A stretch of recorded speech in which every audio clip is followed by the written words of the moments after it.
সুপ্রিয় শিক্ষার্থী বন্ধুরা, আসসালামু আলাইকুম। আশা করি তোমরা আল্লাহর রহমতে ভালো আছো। আমি আল্লাহর রহমতে ভালো আছি। করোনা সংকটকালীন সময়ে তোমাদের সকলকে Shriman memorial north south school and কলেজের পক্ষ থেকে স্বাগত। দ্বিতীয় সম্পর্কে আজকে প্রথম ক্লাস শুরু হতে যাচ্ছে। আশা করি তোমরা সকলেই মনোযোগ সহকারে ক্লাসটা করবে এবং সেই অনুযায়ী বাসায় চর্চা করবে। এসো আমরা সময়ের ক্ষেপণ না করে সরাসরি ক্লাসে চলে যাই। আজকে আমাদের আলোচ্য অধ্যায় হচ্ছে অষ্টম অধ্যায়, নারী পুরুষ সমতা, এবং আলোচ্য বিষয় হল নারী জাগরণের অগ্রদূত, আন্তর্জাতিক নারী দিবস, নারী নির্যাতন প্রতিরোধে সরকারের করণীয়। মানুষ সৃষ্টির সেরা জীব, আশরাফুল মাখলুকাত বলা হয় মানুষকে, এবং মানব জাতি নারী পুরুষ সকলে উভয় মিলে এই বিশ্বকে সামনের দিকে এগিয়ে নিয়ে যায়। এই জন্য কি আমরা সকলে নারী পুরুষ সকলে উভয়ই একসাথে সহযোগিতার হাত বাড়িয়ে কাজ করব এবং বিশ্বকে সামনের দিকে এগিয়ে নিয়ে যাব। এই জন্যই আমাদের কবির সাথে একসাথে আমরা বলতে পারি, কাজী নজরুল ইসলাম বলেছেন, বিশ্বে যা কিছু মহান সৃষ্টি চিরকল্যাণকর, অর্ধেক তার ছড়িয়াছে নারী, অর্ধেক তার নয়। এখানে একটি ছবি দেখতে পাচ্ছ তোমরা, ইনি কে চেনো? ইনি হচ্ছেন বেগম রোকেয়া, একজন বাঙালি চিন্তাবিদ, প্রাবন্ধিক, ঔপন্যাসিক, সাহিত্যিক এবং সমাজ সংস্কারক। ইনি হচ্ছেন নারী জাগরণের অগ্রদূত এবং একজন বাঙালি নারীবাদী। তাহলে এই বিশিষ্ট ব্যক্তিত্ব সম্বন্ধে আমাদের জানা দরকার, তাই না? তাহলে কি ইনি কবে জন্মগ্রহণ করেন সেটা আমাদের জানতে হবে।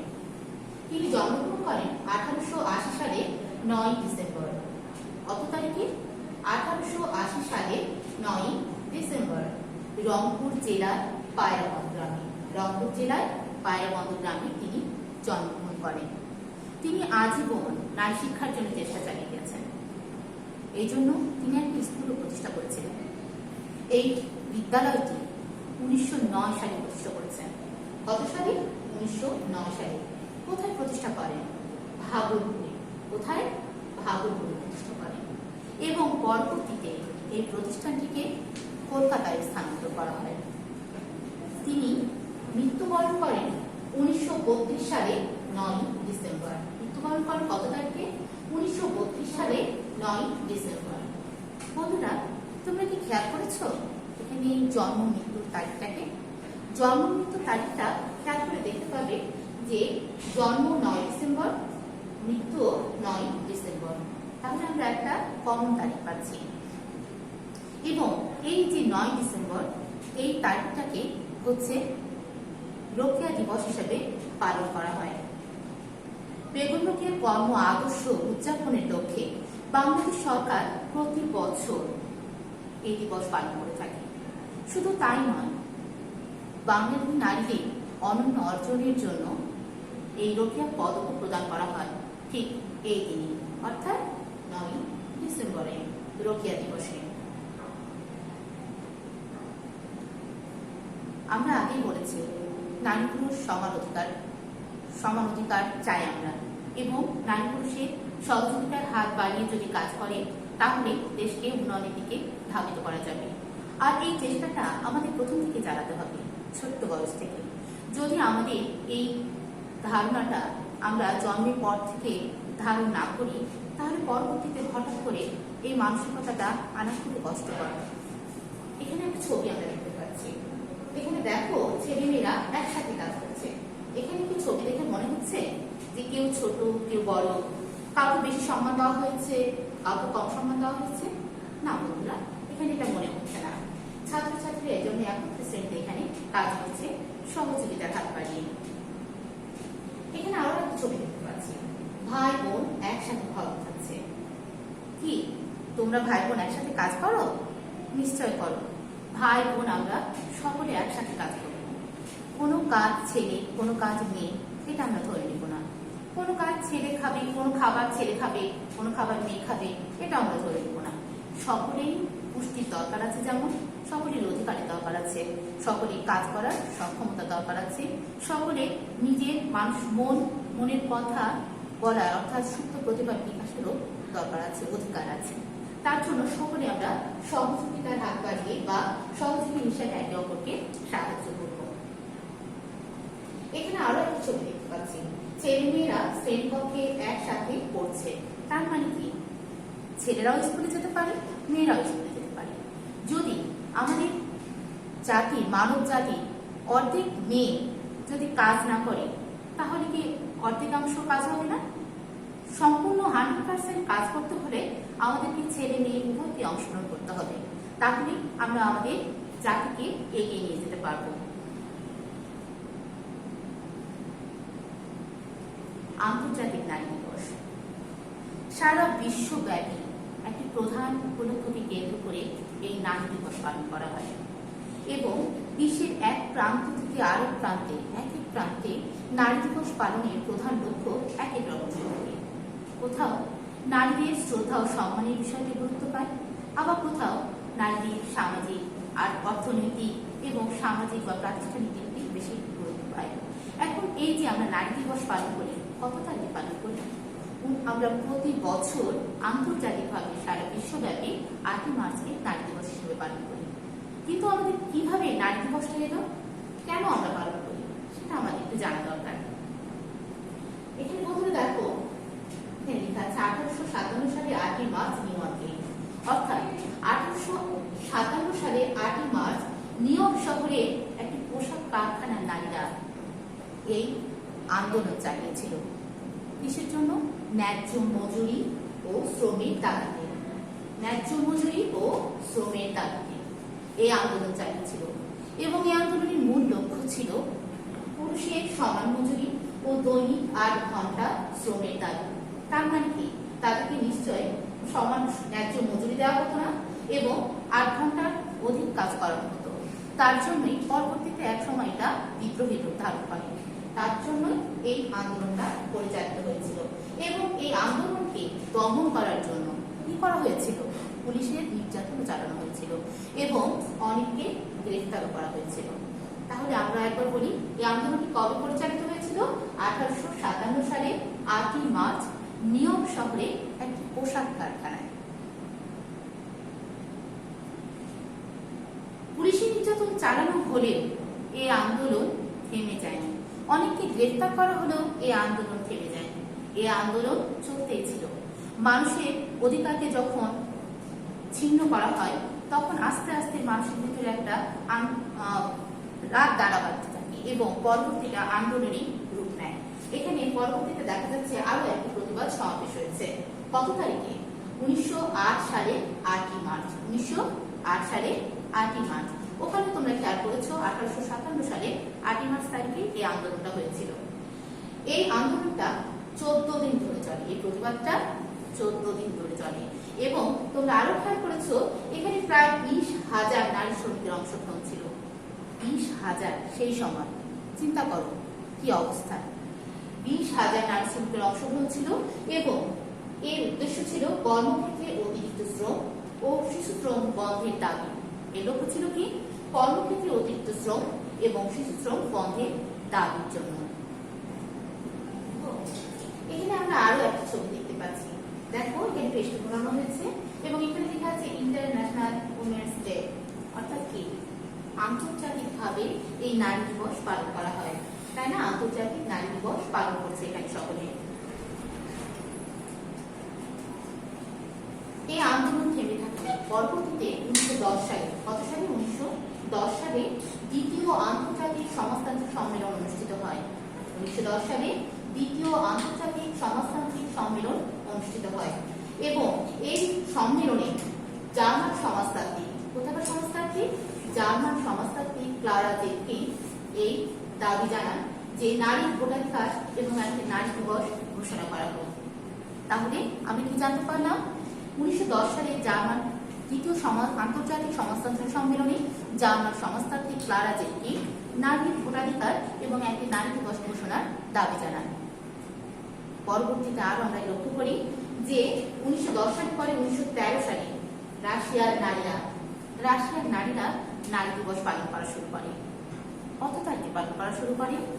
ফেব্রুয়ারি মাসে শেষ রবিবার।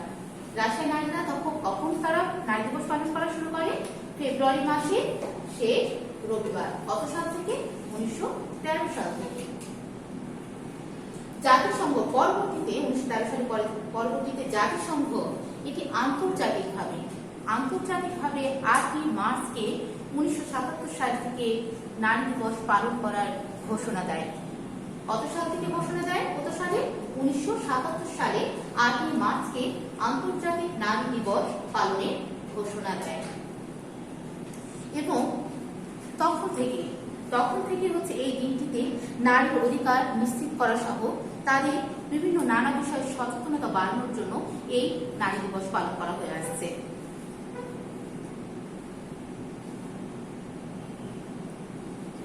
এখানে আমরা একটা ছবি দেখতে পাচ্ছি, আন্তর্জাতিক নারী দিবস 2019। আমরা অনেক দিবস পালন করে থাকি। প্রতি বছর আমরা নানা দিবস পালন করে থাকি এবং প্রত্যেকটি দিবসেরই কিছু প্রতিপাদ্য বিষয় থাকে। সেই প্রতিপাদ্য বিষয়কে কেন্দ্র করে কার্যক্রম পরিচালিত হয়ে থাকে। এখানে 2019 সালেও আন্তর্জাতিক নারী দিবস পালিত হয়েছিল 8ই মার্চে। কত তারিখে? 8ই মার্চে। এবং এই নারী দিবস পালনে 2019 সালের প্রতিপাদ্য বিষয় ছিল সবাই মিলে ভাবো নতুন কিছু করো। সবাই মিলে ভাবো নতুন কিছু করো। নারী পুরুষ সমতা নতুন বিশ্ব গড়ো। নারী পুরুষ সমতার নতুন বিশ্ব গড়ো। আমরা যতই বলি নারীদের উপর নির্যাতন হচ্ছে, নারী পুরুষ সমতা প্রতিষ্ঠিত করতে হবে, নারীদের জন্য অনেক সনদ নীতিমালা রয়েছে, অনেক বলছে, কিন্তু তারপরেও প্রতি মুহূর্তে নারীরা নির্যাতিত হতে থাকছে। বিশ্বে নারী পুরুষ সমতা প্রতিষ্ঠায় বিভিন্ন আন্তর্জাতিক সনদ ও নীতিমালা রয়েছে। এর উদ্দেশ্য হলো নারী অধিকারকে মানবাধিকার হিসেবে স্বীকৃতি দেওয়া। বিশ্বে তাহলে কি আমরা জানলাম? বিশ্বে নারী পুরুষ সমতা প্রতিষ্ঠায় বিভিন্ন আন্তর্জাতিক সনদ ও নীতিমালা রয়েছে। তার সমতা প্রতিষ্ঠায় কি রয়েছে? বিভিন্ন আন্তর্জাতিক সনদ ও নীতিমালা রয়েছে এবং উদ্দেশ্য হচ্ছে নারী অধিকারকে মানবাধিকার হিসেবে স্বীকৃতি দেওয়া। উদ্দেশ্য কি? নারী অধিকারকে মানবাধিকার হিসেবে স্বীকৃতি দেওয়া। প্রতি মুহূর্তে যে নারীরা নির্যাতিত হচ্ছে এটা আমরা শুনতে পাই এবং বিভিন্ন খবরের কাগজে, পেপার, পত্রিকায় এটা আমরা জানতে পারি, পড়তেই থাকি। অ্যামনেস্টি ইন্টারন্যাশনালের প্রতিবেদনে নারী নির্যাতনের খবর প্রকাশিত হয়ে থাকে। কোথায় প্রকাশিত হয়ে থাকে? আন্তর্জাতিকভাবে অ্যামনেস্টি ইন্টারন্যাশনালের প্রতিবেদনে নারী নির্যাতনের খবর প্রকাশিত হয়ে থাকে এবং এই নারী নির্যাতনের ধরন বিভিন্ন প্রকারের হয়ে থাকে। কেমন? আমরা একটু দেখে নিই। নারীদের অ্যাসিড ছুঁড়ে মারা। নারীদের কি করা হয়? অ্যাসিড ছুঁড়ে মারা হয়। নারীর প্রতি রাগের বশবর্তী হয়ে বিভিন্ন চাহিদা পূরণ করতে না পেরে, তাদের অনেকের দাবি মেনে না নিতে পারলে, দাবি পূরণ করতে না পারলে এই নারীদের উপর অ্যাসিড ছুঁড়ে মারা হয়। যৌতুকের দাবি। এই যৌতুক প্রথা বহু পুরনো, এই জন্য নারীরা সবসময় নির্যাতিত হয়ে আসছে এবং এই যৌতুক প্রথার জন্য নারীদেরকে কখনো কখনো বোঝা হিসেবে মনে করা হয় না। এই যৌতুক প্রথা আমরা শপথ করব, যৌতুক আমরা নেবও না, আমরা দেবও না, তাই না? তাহলে আমরা যদি এখন থেকে এই ধারণা পোষণ করি যে যৌতুক নেওয়া অপরাধ, নেওয়া এবং দেওয়া উভয়ই অপরাধ, তাহলে কি হবে?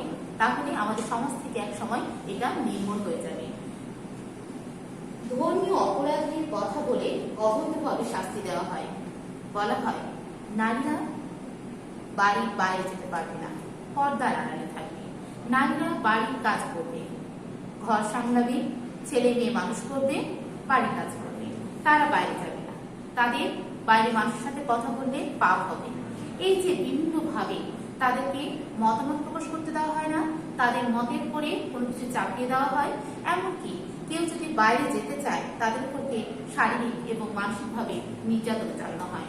তাহলে ধর্মীয় অপরাধের কথা বলে অবৈধভাবে শাস্তি দেওয়া যাবে না। কোনো ধর্মে বলা হয়নি মেয়েরা শিক্ষা গ্রহণ করতে পারবে না। এক এক ধর্মের মূল ভিত্তি থাকে, কিন্তু সবগুলোই পজিটিভ, যার জন্য মেয়েরা শিক্ষা গ্রহণ করতে পারে, করবে এবং তাদের ধর্ম অনুযায়ী যথাযথ নিয়মবিধি পালন করে করলেও করতে পারি। আমরা সকলে শিক্ষিত হব এবং আমরা আমাদের সুপ্ত প্রতিভার বিকাশ ঘটাবো। নারী নির্যাতন প্রতিরোধে সরকারের করণীয়। নারীরা নির্যাতিত হচ্ছে প্রতিনিয়ত এবং এই প্রতিরোধের জন্য আমাদের সরকার বিভিন্ন করণীয় করে থাকে এবং এই জন্য সরকারের মহিলা ও শিশু বিষয়ক মন্ত্রণালয়ের ভূমিকা রয়েছে। এই নারী নির্যাতন প্রতিরোধে কার ভূমিকা রয়েছে? বাংলাদেশ সরকারের মহিলা ও শিশু বিষয়ক মন্ত্রণালয় কাজ করছে। নির্যাতিত নারী তারা কি কাজ করে থাকে? নির্যাতিত নারী ও শিশুদের চিকিৎসা সেবা দিয়ে থাকে। যেসব নারীরা নির্যাতিত হয়ে থাকে এবং শিশুরা নির্যাতিত হয়ে থাকে তাদেরকে কি দেওয়া হয়? চিকিৎসা সেবা দেওয়া হয়। তারা অসহায়ত্ব যাতে বোধ না করতে পারে ও না করে তার জন্য আইনি সহায়তা প্রদান করা হয় এবং তাদেরকে প্রয়োজনীয় পরামর্শ প্রদান করা হয় যেন তারা অসহায় বোধ না করে। তারপরও এত করার পরও কি নারী নির্যাতন থেমে আছে? না, থেমে নেই। জাতীয় নারী উন্নয়ন নীতি প্রবর্তন করা হয় 2011 সালে। এই নারী নির্যাতন প্রতিরোধে কি প্রবর্তন করা হয়? জাতীয় নারী উন্নয়ন নীতি। কত সালে? 2011 সালে। আমাদেরকে এই মানসিকতা উন্নয়ন ঘটাতে হবে যে আমরা কারো উপর, শুধু নারী পুরুষ শিশু নয়, নারী বা শিশু নয়, কোনো মানুষের উপরে, কোনো জাতির উপরে, কোনো প্রাণীর উপরে আমরা নির্যাতন চালাবো না। সর্বোপরি নিপীড়ন প্রতিরোধে সামাজিক মূল্যবোধের উন্নয়ন ঘটাতে হবে। সামাজিক মূল্যবোধের যদি উন্নয়ন ঘটে তাহলে কি হবে? আমরা সকলেই সহযোগিতার সাথে কাজ করব, কেউ কাউকে ছোট করে দেখব না, কারো মত প্রকাশে বাধা দেব না, আমরা সকলের মতামতকে সম্মান ও শ্রদ্ধা করব এবং সকলের মতামতের ভিত্তিতে কোনো সিদ্ধান্তে উপনীত হব। এখানে আমরা একটা ছবি দেখতে পাচ্ছি, এখানে লেখা আছে নারীর কথা শুনবে বিশ্ব, কমলা রঙে নতুন দৃশ্য। আন্তর্জাতিক নারী নির্যাতন প্রতিরোধ পক্ষ 2018 সালে। এটা 2018 সালে পরিচালিত হয়েছিল 25 নভেম্বর থেকে 10 ডিসেম্বর। এখানে আমরা আরো কিছু লেখা দেখছি, নারী ও কন্যা শিশুর প্রতি কি বলেছে? নারী ও কন্যা শিশুর প্রতি সকল প্রকার নির্যাতন প্রতিরোধ ও নির্মূল করতে হবে। তাহলে কি করতে হবে? নারী ও কন্যা শিশুর প্রতি সকল ধরনের নির্যাতন আমাদেরকে নির্মূল করতে হবে। প্রিয় শিক্ষার্থী বন্ধুরা, আমরা এতক্ষণ অষ্টম অধ্যায়ে নারী পুরুষ সমানতার উপরে ক্লাস করলাম। আশা করছি তোমরা মনোযোগ সহকারে শুনেছ এবং আমরা এখন একটু যাচাই করি যে তোমরা কতটুকু অর্জন করলে। আমি প্রশ্ন করব, তোমরা উত্তর দেওয়ার চেষ্টা করবে। এখানে লেখা আছে, দেখো, সমাজের প্রকৃত উন্নয়নের জন্য কাদের ভূমিকা গুরুত্বপূর্ণ? সমাজের প্রকৃত উন্নয়নের জন্য কাদের ভূমিকা গুরুত্বপূর্ণ? বুঝতে পারছো? সমাজের প্রকৃত উন্নয়নের জন্য নারী পুরুষ উভয় ভূমিকা গুরুত্বপূর্ণ। কাউকে একা শুধু নারী বা শুধুমাত্র পুরুষ দিয়ে সকল উন্নয়ন করা সম্ভব নয়, যার জন্য নারী পুরুষ সকলের ভূমিকা গুরুত্বপূর্ণ। বেগম রোকেয়া কত সালে ভাগলপুরে একটি বালিকা বিদ্যালয় প্রতিষ্ঠা করেন? বেগম রোকেয়া কত সালে ভাগলপুরে একটা বালিকা বিদ্যালয় প্রতিষ্ঠা করেন? মনে করতে পারছো? 1909 সালে। তাহলে বেগম রোকেয়া 1909 সালে ভাগলপুরে একটি বালিকা বিদ্যালয় প্রতিষ্ঠা করেন। বেগম রোকেয়া কখন ও কোথায় জন্মগ্রহণ করেন? বেগম রোকেয়া কখন কোথায় জন্মগ্রহণ করেন? ঠিক ধরেছ, বেগম রোকেয়া 1880 সালে। কখন? 1880 সালের 9 ডিসেম্বর। এবং কোথায় জন্মগ্রহণ করেন? রংপুর জেলার পায়লবন্দর গ্রামে। রোকেয়া দিবস কবে? রোকেয়া দিবস না, এটা গুরুত্বপূর্ণ দিবস। এই দিবসে নারীদের চিন্তা চেতনাকে গুরুত্ব দেওয়া হয়, শ্রদ্ধা ভরে সম্মান ভরে তাদেরকে মানবাধিকার দেওয়ার জন্য চেষ্টা চালানো হয়। এই রোকেয়া দিবস কবে? রোকেয়া দিবস হচ্ছে ওই যে বললাম, জন্ম মৃত্যু তারিখটা একই, 9 ডিসেম্বর। নারী নির্যাতনের ফলে নারী কি খর্ব হয়? নারী নির্যাতনের ফলে নারী কি খর্ব হয়? নারী নির্যাতনের ফলে নারী মানবাধিকার খর্ব হয়। প্রিয় শিক্ষার্থী বন্ধুরা, আমরা ক্লাসের শেষ পর্যায়ে পৌঁছে গেছি। আগামী দিন অষ্টম অধ্যায়ের উপরে তোমাদের টপ প্লেস 1 নেওয়া হবে এবং তোমাদের পড়া দেওয়া আছে ছোট প্রশ্ন 1 থেকে 4 ও 6 নাও এবং বড় প্রশ্ন অনুশীলনী 3 এবং অতিরিক্ত 2 নম্বর। বাসায় তোমরা সঠিকভাবে এটা চর্চা করবে এবং সুন্দরভাবে এটা খাতায় কমপ্লিট করবে। আশা করছি তোমরা সকলেই মনোযোগ সহকারে ক্লাসটি শুনেছ এবং বুঝতে পেরেছ। তোমরা এই করোনা সংকটকালীন সময়ে স্বাস্থ্যবিধি মেনে ঘরে থাকবে এবং নিরাপদে থাকবে। আমরা সকলেই নিরাপদে থাকব। ধন্যবাদ। আসসালামু আলাইকুম।